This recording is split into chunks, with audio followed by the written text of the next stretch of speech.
The call came through at 0347 hours while I was pulling security at Forward Operating Base Chapman. The sat phone crackled with static before I heard Mom's voice, sharp and cold as winter in Colorado. "Your sister is no longer part of this family," she said without preamble. "She's been lying to us for 2 years, divorced, living in sin with those children. We will not enable her deception any longer." I shifted my rifle and checked the perimeter. Taliban mortar had been hitting our position.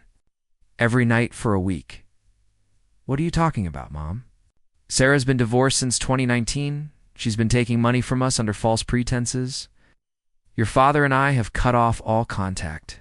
Don't you dare send her money either." The line went dead. I stared at the phone for 30 seconds, then slipped it back into my gear. Martinez looked over from his position. "Everything good, Sergeant?" "Yeah, all good." I went back to scanning the darkness through my night vision. My sister Sarah, her twin daughters, Emma and Grace, 7 years old. I'd sent them birthday cards 3 months ago from Kandahar. Sarah had been married to Derek, a contractor who worked oil rigs in North Dakota. Last I heard, everything was fine, but I'd been deployed for 8 months. A lot could happen in 8 months. I finished my shift, filed my report, and didn't mention the call to anyone. It's how you handle personal business downrange. You compartmentalize. You focus on the mission. Keep your brothers alive. But I kept thinking about those little girls. Sarah had been the golden child growing up in our house in Denver. Straight A's, homecoming queen, full scholarship to Colorado State. She married Derek right after college in a ceremony that cost Dad $20,000. I was fresh out of basic training, standing in my dress blues, proud as hell to be. Her brother, our parents, Jim and Patricia Wheeler, ran their household like a military operation. Dad was Air Force 22 years, retired as a master sergeant. Mom was a nurse who believed in discipline, structure, and moral absolutes. They'd raised us with clear expectations. Honor your commitments, tell the truth, and represent the family name with dignity. Sarah had always been the one who followed the rules. I was the screw-up who enlisted to avoid college, debt, and figure out my life. The girls were born in 2017. I was stationed at Fort Bragg then. I drove 12 hours to Colorado to meet them. Emma came out 2 minutes before Grace and Sarah. Used to joke that Emma would spend her whole life bossing her sister around. They had Sarah's dark hair and Derek's blue eyes, and when they smiled, they looked exactly alike. Derek seemed like a good guy. Quiet, hardworking, saved his money. Bought Sarah a house in Thornton with a big backyard for the girls. Every Christmas, every birthday, every family gathering, they showed up together. Derek would help Dad with projects around the house. Sarah would cook with Mom. The girls would run around the yard and everything looked perfect. But I remembered small things now. How Derek would get quiet when Sarah talked about money. How Sarah would change the subject when Mom asked about Derek's work schedule. How the girls would sometimes mention Daddy's new house and Sarah would quickly correct them. I'd been too focused on my own deployments to pay attention. Too busy with my own life to see what was right in front of me. 3 days after Mom's call, I used my allocated internet time to check Sarah's social media. Her Facebook status still said married. Her Instagram showed pictures of the girls at school events, birthday parties, normal kid stuff. But Derek wasn't in any of the recent photos. The house in the background looked different too, smaller, an apartment. Maybe I opened a new browser window and searched for divorce records in Colorado. Found it in 15 minutes. Sarah Lynn Wheeler versus Derek Michael Thompson. Divorce finalized. March 15th, 2019. Almost 3 years ago. That night I called Sarah using the Morale phone. She answered on the 3rd ring. "Jake, oh my God, are you okay? Where are you?" "Fine, Afghanistan." "Sarah, I need to ask you something straight up." Silence. "Are you divorced?" Another silence. Then, Mom called you. "Yeah, she did." "There. Can explain?" "I'm not asking you to explain. I'm asking you to tell me the truth. Are you divorced?" "Yes." Her voice was barely a whisper. "For almost 3 years." "Why didn't you tell me?" "Because I was ashamed. Because I knew what they'd say. Because I was scared of losing everyone." Closed my eyes. Through the thin walls of the communication tent, I could hear helicopters landing, engines spooling down, soldiers unloading gear, normal sounds of a forward operating base. But nothing felt normal anymore. What happened with Derek? He started drinking, got laid off from the oil company and couldn't find steady work, started disappearing for days. At a time, then I found out he was gambling. Online poker, sports betting, he'd blown through our savings, maxed out credit cards I didn't know about. I came home one day and found him trying to sell the girls' bikes on Craigslist. Jesus, Sarah. I had to choose between him and them, so I chose them. I filed for divorce, moved into a smaller place, got a job at a dental office. I've been working 60 hours a week, trying to keep us afloat, and Mom and Dad? They've been sending me $500 a month for the past 2 years, told. Then Derek was working out of state, and things were tight. I know it was wrong, Jake. I know I should have told them the truth, but I was drowning. I understood something then about my parents that I'd never seen before. It helped Sarah because they thought she was a struggling military wife, dealing with a husband who traveled for work. They'd helped because the story fit their understanding of how the world should work. A married woman with children deserved support. A divorced woman was a different category entirely. Where are you living now? 2-bedroom apartment in Aurora? It's not much, but it's clean and safe. The girls share a room. They're doing okay in school. I've been telling them that Daddy moved far away for work, but Emma's getting old enough to ask harder questions. Mom and Dad have cut you off. Completely. They won't take my calls. They returned the Christmas presents I sent them. Dad sent me a letter saying I was no longer welcome in their home until I made things right with God and my family. I knew my father. He'd written that letter on his computer, printed it out, and mailed it certified mail so he'd have a receipt. He'd probably kept a copy in his filing cabinet under family discipline or something similar. Sarah, I need to ask you something else. Are you seeing anyone? No, not really. There's a guy at work, but we're just friends. We've had coffee a few times. The girls don't even know about him. Mom thinks you're living in sin. She saw a photo on my Facebook, me and Dave from work at a company picnic. She called me immediately and started asking questions. I tried to explain, but she'd already made up her mind. After I hung up, I sat in the communication tent for 20 minutes, staring at the schedule taped to the wall. My deployment was scheduled to end in 6 weeks. I'd been planning to spend my leave in Colorado, catching up with family, maybe doing some hiking in Rocky Mountain National Park, but I wasn't going to sit at my parents' dinner table and pretend my sister and her daughters didn't exist. I started making calls. First, I called my buddy Mike Rodriguez, who'd gotten out of the Army the year before and was working as a paralegal in Denver. I'd helped him through a rough patch during our deployment to Iraq in 2018, and he owed me a favor. Mike, I need you to run a financial background check on someone. Quietly. Who? Parents. Dude, I'm not asking you to do anything illegal. It's just public records. It's property taxes, business licenses, anything that's available to the general public. What's this about? Family business? Can you do it or not? Yeah, I can do it. Give me 48 hours.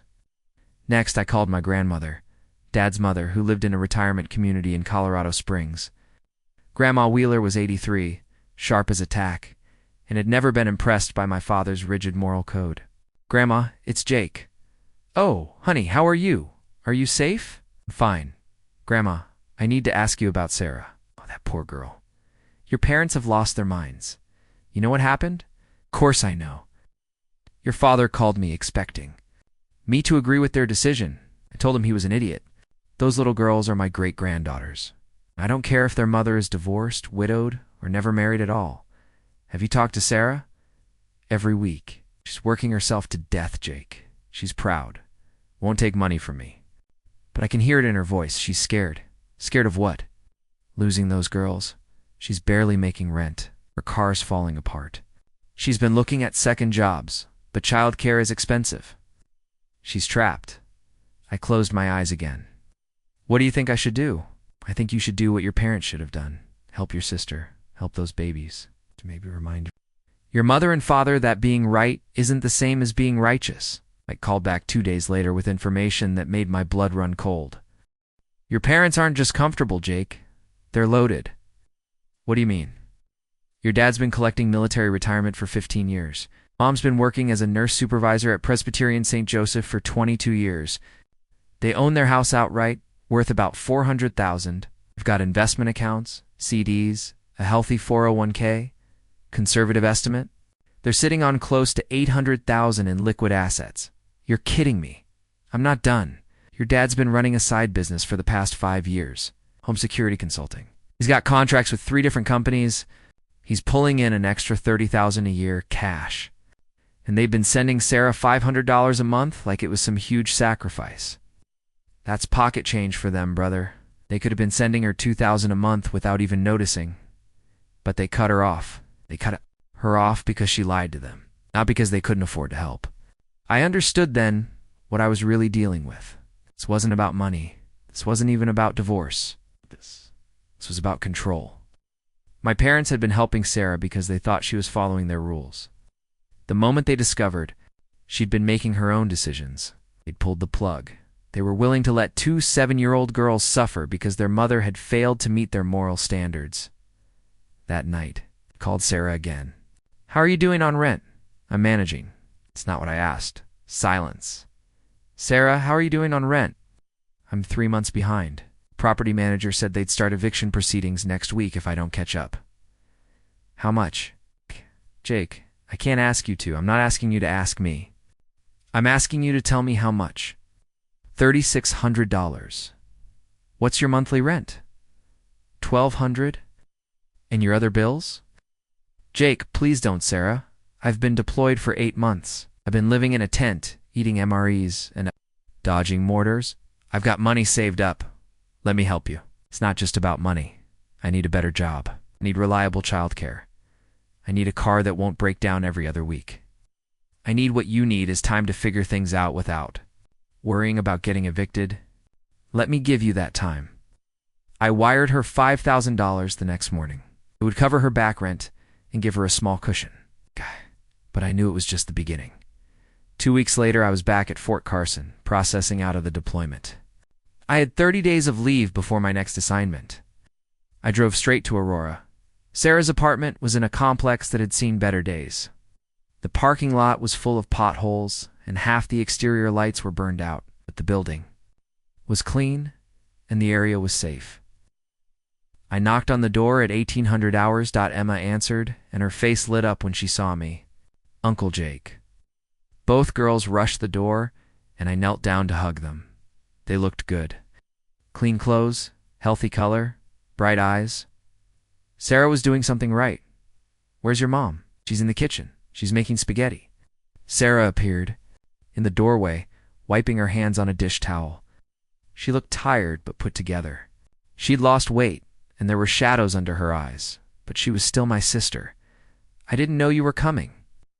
I wanted to surprise the girls. We ate dinner together, and I watched the twins tell me about school, their friends, their teacher, their upcoming field trip to the zoo. Normal 7-year-old stuff. They didn't mention their father, and I didn't ask. After they went to bed, Sarah and I sat on her small couch and talked. "I paid off your rent," I said. "Jake, I can't let you. It's already done. But we need to talk. About the long term, I'm looking for a better job. Ow. I've got an interview next week with a dentist's office in downtown Denver. Better pay, better benefits. That's good. But I'm also going to do something about Mom and Dad. Please don't. I don't want to cause more problems. Sarah, they're not upset because you lied to them. They're upset because you made a decision. Without their permission, there's a difference. You don't understand them like I do. I understand them perfectly. I also understand that they're about to lose their granddaughters forever, and they're too proud to admit they're wrong.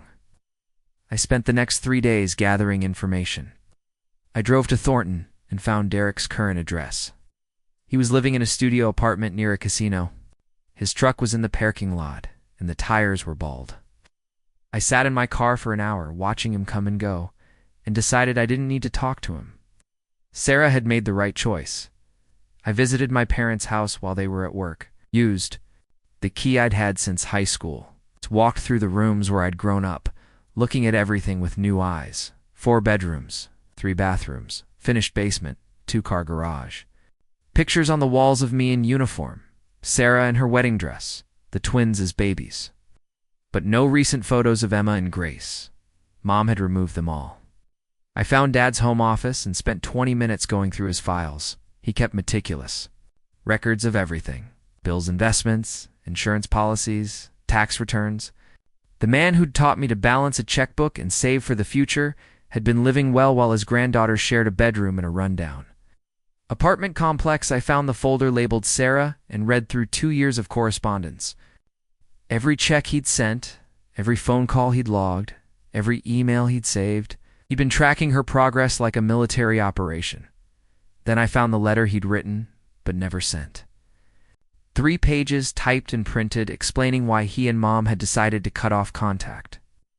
The language was cold and clinical, full of phrases like moral failure and consequences of poor choices and enabling destructive behavior. But the last paragraph stopped me cold. We cannot continue to support Sarah's deception. However, we recognize that Emma and Grace are innocent victims of their mother's choices. We would be willing to provide temporary care for the girls, while Sarah addresses her personal issues and financial instability. This would allow them to remain in the family while she works toward reconciliation with her marriage and her faith. Wanted to take the girls away from Sarah?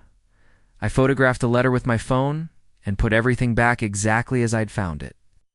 Then I drove home to my apartment and started making more calls.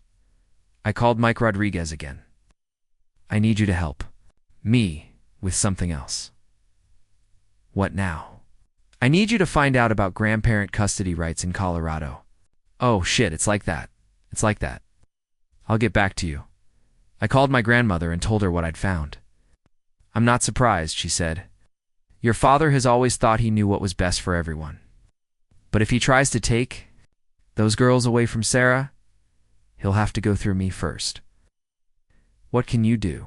I can afford better lawyers than he can, I called back that evening. Your parents would have a hard time getting custody. Colorado favors keeping kids with their natural parents unless there's abuse or neglect. But they could make life miserable for Sarah with court proceedings, custody evaluations, home visits. Even if they lose, they could drag it out for months. Much would it cost Sarah to defend herself? Minimum? It's $20,000, maybe more if it goes to trial. And how much would it cost my parents to file the motion? A few $100s in court fees. I understood the threat now. My parents didn't necessarily expect to win custody. They expected Sarah to fold under pressure and accept their conditions. Come back to the family. Submit to their authority. Maybe even try to reconcile with Derek. But I also understood something else. My parents had made a tactical error.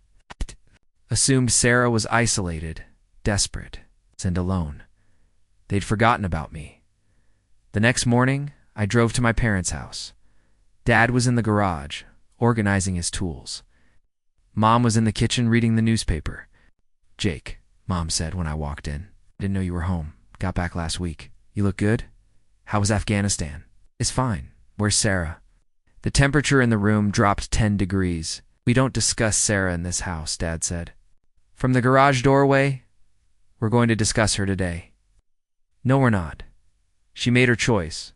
She lied to us for 2 years. She took money under false pretenses. She's your daughter, and Emma and Grace are your granddaughters. Not anymore, Mom said quietly. I looked at my parents, really looked at them. Dad in his perfectly organized garage, every tool in its place, everything labeled and cataloged. Mom in her spotless kitchen, reading the paper with her coffee in the same mug she'd used for 20 years. I went to see them, I said. That's your choice, Dad said. But don't expect us to subsidize her lifestyle. I already did. I paid her rent for 3 months. You're making a mistake, Jake. You're enabling her. I'm helping my sister and my nieces. The same way you helped her for 2 years? That was different. We thought she was married. She was married, then she got divorced. People get divorced, Dad. It happens. It's not in our family. It happened in our family. And instead of supporting her through it, you cut her off. Mom set down her coffee cup. She lied to us, Jake. For 2 years. She took money she didn't deserve. She took money she needed to feed her children. She could have told us the truth. No, she couldn't. Because she knew exactly what you'd do. She knew you'd abandon her. We didn't abandon her. We set boundaries. You abandoned your granddaughters. Dad stepped into the kitchen. Those girls would be better off with stable guardians. Sarah is barely keeping her head above water. She's working 60 hours a week, living in a rundown apartment, driving a car that's falling apart. So help her. We tried to help her. Chose to lie instead. She chose to protect her children. She chose to deceive us. I reached into my pocket and pulled out my phone, showed them the photo I'd taken of Dad's letter. Were you planning to try to take them away from her? Dad's face went pale. I still have a key to your house. I went through your files. You had no right. I had every right. You're my family. All of you. Including Sarah and those girls. Jake, you don't understand the situation. I understand it perfectly. You've got $800,000 in investments and retirement accounts. You've got a side business pulling in $30,000 a year. You live in a house that's paid off. And you've been treating $500 a month like it was charity. How do you know about our finances? I know about everything. No. About your business. I know about your accounts. I know about your letter threatening to take Sarah's children away from her. Mom stood up. Jake, you're out of line. No, I'm not. I'm your son, and I'm telling you that you're wrong. You're wrong about Sarah, you're wrong about divorce, and you're wrong about those girls. She lied to us. She was scared. She was alone. She was trying to protect her children from a gambling addict who was stealing from them. Instead of helping her, you're punishing her. We have moral standards in this family. Your moral standards are going to cost you your granddaughters. Dad crossed his arms. Sarah knows what she has to do to make this right. What? Go back to Derek. Stay married to a man who is bankrupting her family. She has to take responsibility. For her choices, she did take responsibility. She divorced him. She got a job. She's been working her ass off to provide for those girls. Language, Jake. Screw my language. You want to know what I learned in Afghanistan? I learned that the mission comes first. That you protect the people who can't protect themselves. That you don't abandon your brothers when things get tough. This is different. No, it's not. Sarah is my sister. Emma and Grace are my nieces. They're my family, and I'm not going to let you destroy them because you can't handle the fact that Sarah made a decision without your permission. Mom started crying. Jake, you don't understand. We raised you kids to have values, to keep your commitments. To tell the truth, Sarah kept her commitment to her children. She told you the truth when you cornered her, and she's been living according to her values, not yours. She deceived us. She survived. There's a difference. I looked at both of them. I'm going to make this simple for you. I'm going to help Sarah get back on her feet. I'm going to make sure Emma and Grace have everything they need. And I'm going to do it whether you approve or not. Jake, we can't support her lifestyle. I'm not asking you to support her lifestyle. I'm asking you to be her parents. But if you can't do that, then get out of her way and let the rest of us take care of her. Dad was quiet for a long moment. What do you want from us? I want you to apologize. I want you to welcome her back into this family. I want you to be grandparents to those girls. She has to acknowledge what she did wrong. She has to acknowledge that she's human. That she made the best decisions she could with the information she had. That she put her children first. Jake, it's not that simple. It's exactly that simple. You can choose to be right, or you can choose to be a family. But you can't choose both. I walked toward the door. I'm going back to Sarah's apartment. I'm going to spend the evening with my nieces. If you want to join us, you're welcome. If you want to continue this stupid war, that's your choice. I'm done pretending that Sarah doesn't exist. I left them standing in the kitchen and drove back to Aurora. That evening, I helped Emma and Grace with their homework. Sarah made dinner, and we ate together again, the four of us around her small table. The girls showed me their artwork, their school projects, their books, normal family stuff. At 20:30 hours, someone knocked on the door. Sarah looked at me. Are you expecting someone? No. She looked through the peephole. It's Mom and Dad. The girls looked up from their coloring books. Grandma and Grandpa? Yes, sweetheart. Are they here to see us? Sarah looked at me again. I nodded. She opened the door. Dad was holding a small bouquet of flowers. Mom was holding a gift bag. Hi, Sarah, Mom said quietly. Hi, Mom. Can we come in? Of course. Emma and Grace ran to their grandparents. It had been for months since they'd seen them, but kids forgive quickly. Mom knelt down and hugged them both. Dad set down the flowers and picked up Grace, spinning her around. We brought you something, Mom said, handing Emma the gift bag. Inside were two small stuffed animals. Bears wearing tiny military uniforms. They're like Uncle Jake's uniform, Emma said. That's right, Dad said. Uncle Jake is a soldier, and soldiers protect people. The girls played with their new bears while the adults talked. It wasn't easy. There were tears, apologies, explanations. Sarah told them about the divorce, about Derek's gambling, about the financial struggles. Mom and Dad listened. We were wrong, Mom said finally. We should have been there for you.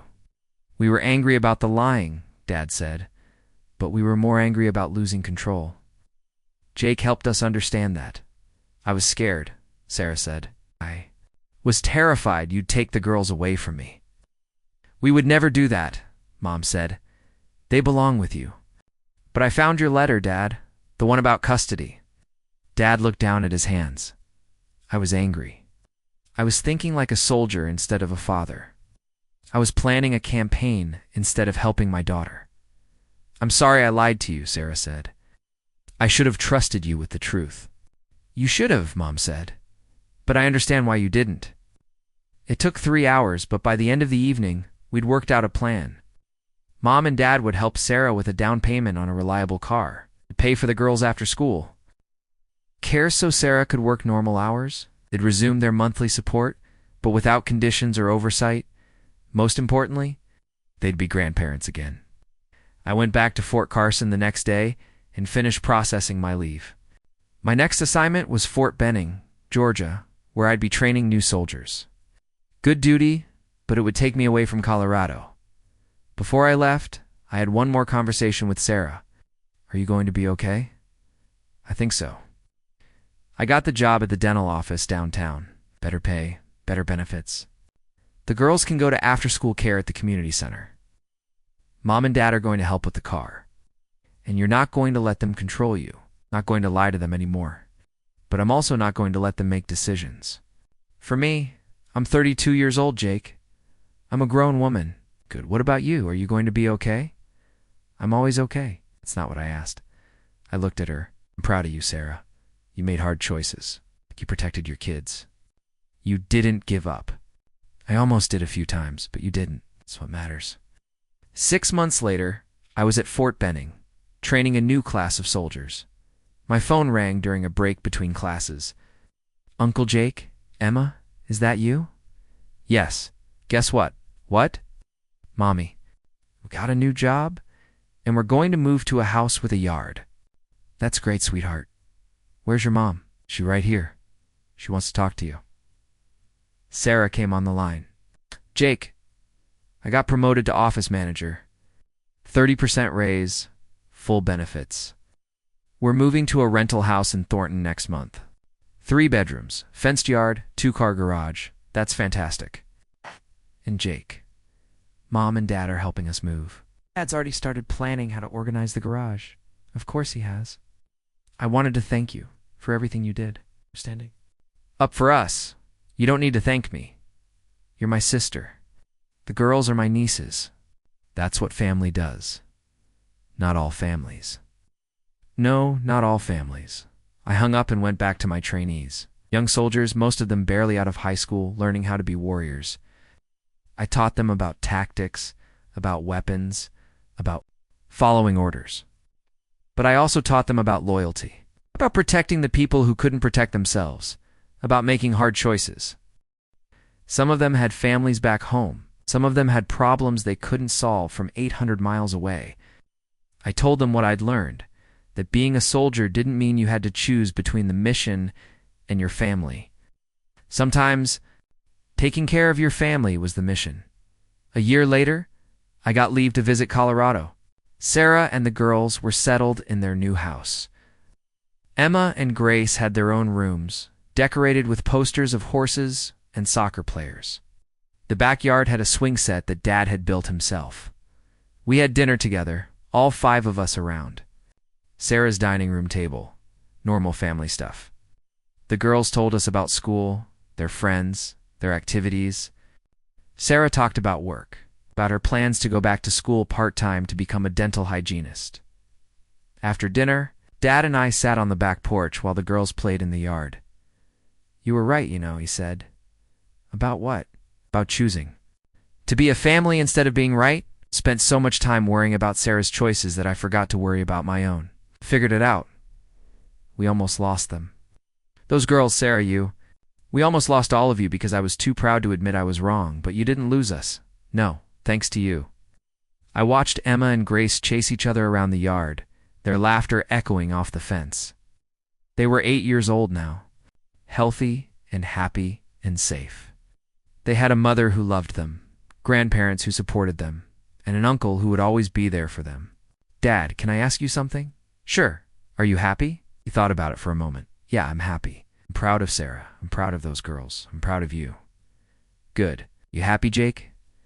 I looked at my family, my sister who'd found the courage to leave a bad marriage and build a better life.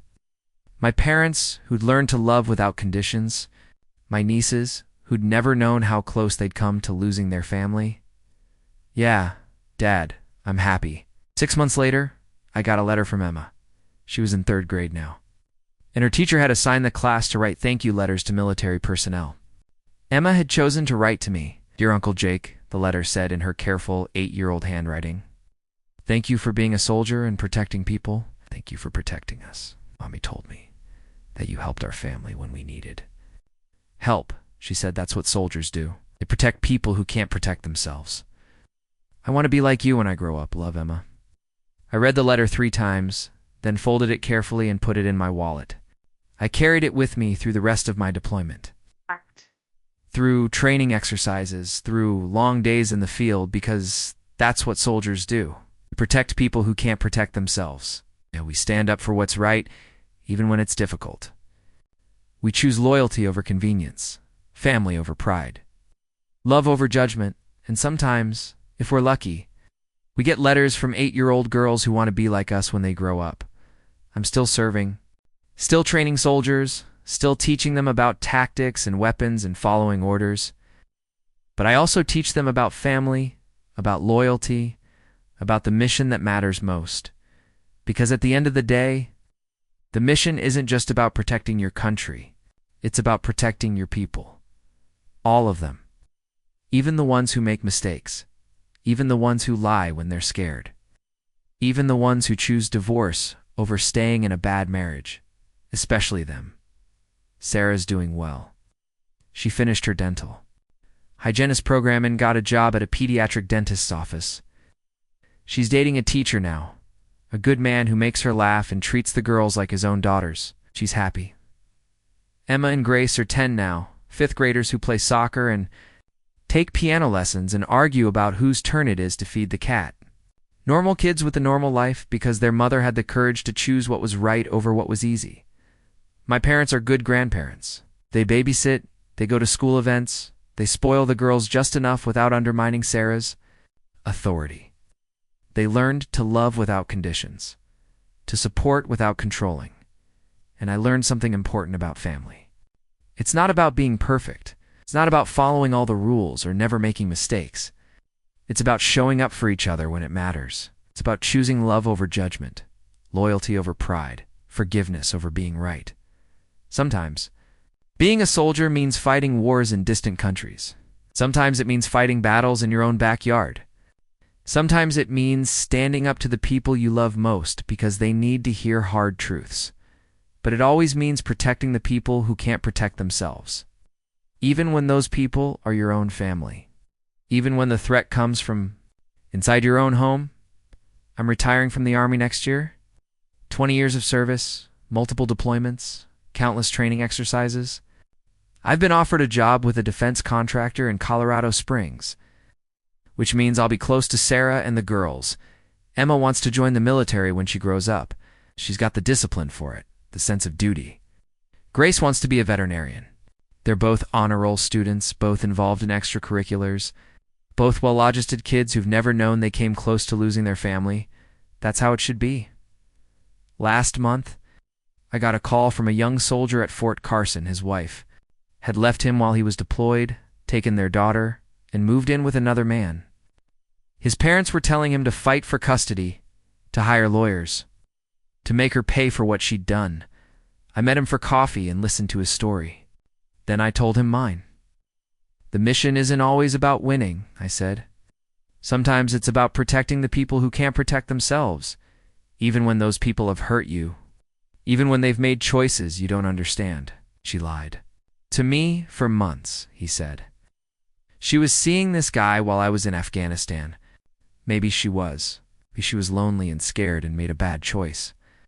Or maybe she was trying to figure out how to tell you something that would hurt you both. I want my daughter back. Your daughter needs a stable home with parents who love her. If your wife can provide that, then maybe your job is to support that, not fight it. That's not fair. No, it's not. Fair isn't the mission. It's taking care of your daughter is the mission. He didn't like my advice. Most people don't. 6 months later, he called me again. He'd worked out a custody arrangement with his ex-wife, who was seeing his daughter every other weekend, and they were all doing better. You were right, he said. Fighting wasn't going to help anyone, especially not my daughter. How's she doing? Good. Happy. She's got 2 parents who love her, and that's what matters.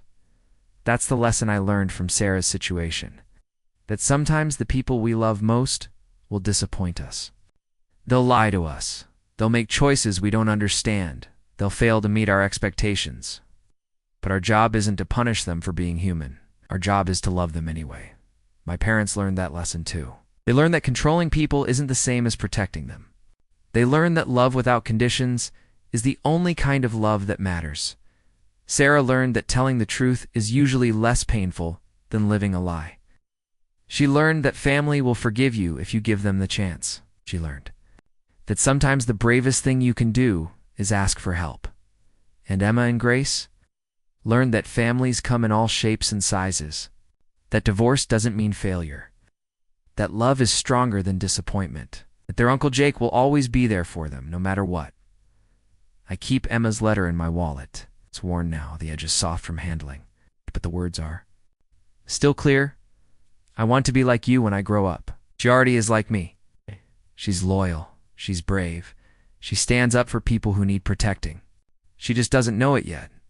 In 2 weeks, I'll be at Fort Carson for my final training exercise. Then I'll process out of the Army and start my civilian life. I'll be close to my family again, close enough to be there when they need me. Because that's what soldiers do.